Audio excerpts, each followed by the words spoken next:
Hi there, and thank you for coming to my YouTube channel today. I am Alex Hernandez, and I'm your personal professor in order to get you through these difficult times financially so you can take that path or that step down the path of financial freedom. So today's topic, we're going to be talking about your car and bankruptcy and what does it mean when the trustee abandons your interest in the car. Now, before we get there, let's get to the basics. We first have to worry about exemptions, right? Now, what are exemptions? Exemptions vary per state. You just have to find out what the exemptions are in your state to find out to what extent your personal property is protected, your home, and your car. Now, let's say we're talking about 3 or 4 months ago, the exemptions in Florida had changed and went up from 1,000 to 5,000. We'll use both an example. Let's say your car, you're in Florida, your car is worth 15, you owe 10. That means you have 5,000 in equity. The old days 3 months ago, the exemption of 1,000 means there's $4,000 that's not protected. That's what the bankruptcy trustee is going to say. I need $4,000 if you want to keep your car, or just give me your car. We're going to sell it and get that money and apply it to creditors. The difference is today, again, they increased the exemption. They went up to $5,000. So in reality is there's zero equity in the car when you apply the exemption. So that's a good thing. So what happens when you go to court and you're having this issue of maybe your car is fully exempt or maybe it has negative equity? What is negative equity? Same thing. Let's just reverse the numbers for you here. Okay. So instead of the car being worth 15, you owe 15 and your car is only worth 10, you have $5,000 negative equity. Your car does not have, you cannot sell your car at that precise moment and get any money back because you're still $5,000 short. Is that a good thing or a bad thing? It's actually a great thing when it comes to bankruptcy because the trustee doesn't want your car. The trustee wants money. And the money that's part of the bankruptcy estate, all the assets that get, that belong as part of the, and that's everything. I want to be clear. You don't get to pick and choose. When you file bankruptcy, everything is part of the bankruptcy estate, and then we take out the exemptions. The way I teach it in class is like this. Here's my awesome drawing. This is going to be fire. It's going to be fire. Let's make it red. That is a pot. Now, when you file for bankruptcy, you throw everything you have inside that pot, right? Just pretend we're making a soup here. And then what's exempt, what you don't like if you're making a soup, what's exempt, it all comes out of that pot. That goes back to you because it is protected. That's how exemptions work easy enough. So everything gets thrown into the pot. That's why when you file bankruptcy, you can't start transferring cars and boats and you can't get into more debt. You can't do any of this because the trustee has to protect the bankruptcy estate, which means everything has to stay the way that it is until the trustee or the court says otherwise. Now, we have $5,000 negative equity in my scenario.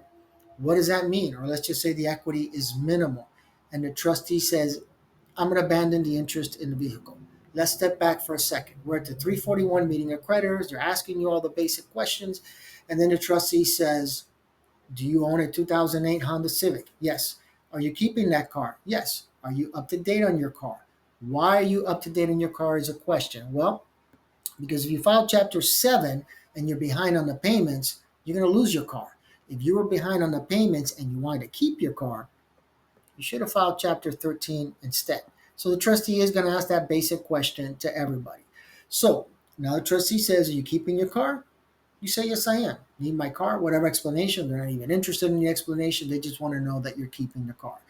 Once you say yes, if we have negative equity or very minimal equity, the trustee is going to say the trustee abandons their interest in the car. What does that mean? It means they don't want your car. That's a good thing. You get to keep your car. We have no issues here. What happens next? Well, nothing changes. You're going to continue making your car payments and everything else unless you surrender the car, then that gets wiped out. But you're going to continue making your monthly payments and everything else. Nothing is going to change when it comes to the bankruptcy and that issue. Let's talk a little bit about equity here. I'm talking about, I said, 5,000, 10,000, whatever equity you have. What if you only have 2,000? What's going to happen there? Realistically, probably nothing if the trustee is reasonable. Not all trustees are reasonable. I used to deal with one that was borderline insane as far as I was concerned. But see, the trustee only gets a percentage of this. So they get 25% of the bankruptcy estate, depending on the amount. It could go down to 15, 10, 5%, 3%, I think is the lowest that they go. But that's how they make their money. So $2,000 is $500 that the trustee would get out of the bankruptcy estate. There's a lot of work involved, a lot of paperwork, a lot of hearings that the trustee has to go to get approved everything, to sell off an asset, to then get that money and pay the creditors, which is another thing. They're not done just simply because the court said, yeah, go ahead, sell the car. They're not done. Now they have to go and cut checks out to every single creditor that you have. Are they going to do all that for $500? No. If they have to put 10, 15, 20 hours into your case, trust me, they're not doing this for $500. 5,000, I give you a different answer. So what does that mean? It means even if your assets are not exempt, the closer you are to that exemption, the more likely the trustee says, I'm not dealing with this, he can keep it. I have gone to hearings where the trustees are just not going to bother with $2,000, $3,000, $4,000 sometimes in exemptions. It's just not worth the aggravation. I can tell you when the 2008 mortgage foreclosure crisis happened, there was a lot of Ponzi schemes that were uncovered and trustees were making good money. And so you were literally walking to court saying, oh my God, $5,000. Let's see what happens. And the trustee goes, abandon their interest. It's their power. If the creditor wants to object, they could. They never go to these hearings anyway, but they could if they wanted to. But I had dozens and dozens of clients who had $2, 3, 4, $5,000 in equity that was being protected. Just lucky that they filed bankruptcy that time. They filed today, they're probably not going to let you get away with that $5,000. But just understand, being exempt or being non-exempt doesn't necessarily mean the trustee is going to say, I want my money, because at the end of the day, this is all about money. And if the return that they're getting is a few $100s, they're going to skip it. All right. So that's why they might even abandon the interest in the vehicle, even though you're over exempt. All right. Now, as always, if you have any questions or comments, feel free to reach out to me.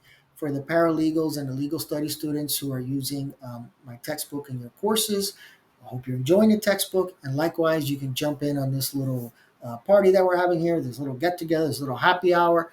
I should do this at 5 o'clock so I can have a beer in my hand. Day drinking, not good, right? 12 o'clock only. But any questions or comments, feel free to post them. I'll be more than happy to reply. Of course, paralegals and paralegal students, and of course, all of you who are not in the profession, but you're looking to learn more about bankruptcy, feel free to come to my website, Bankruptcy.blog. Look at all the information that I have posted there, everything regarding bankruptcy, and that could better assist you to better understand the process and the options you have so you can be debt-free and take that debt-free journey. All right. Don't forget, because I always say this. So I'm going to tell you guys not to forget, because I always forget. If you like my video, like it, subscribe, do all those things I'm supposed to say people do, and I never do them. All right. So take care of yourselves. I will see you guys at the next video. Again, you have any questions or comments, post them in the comment section below, and there'll be plenty of links in the description for you if you're looking for additional information. Take care, everybody, and I will see you hopefully tomorrow when I make another video. Bye-bye.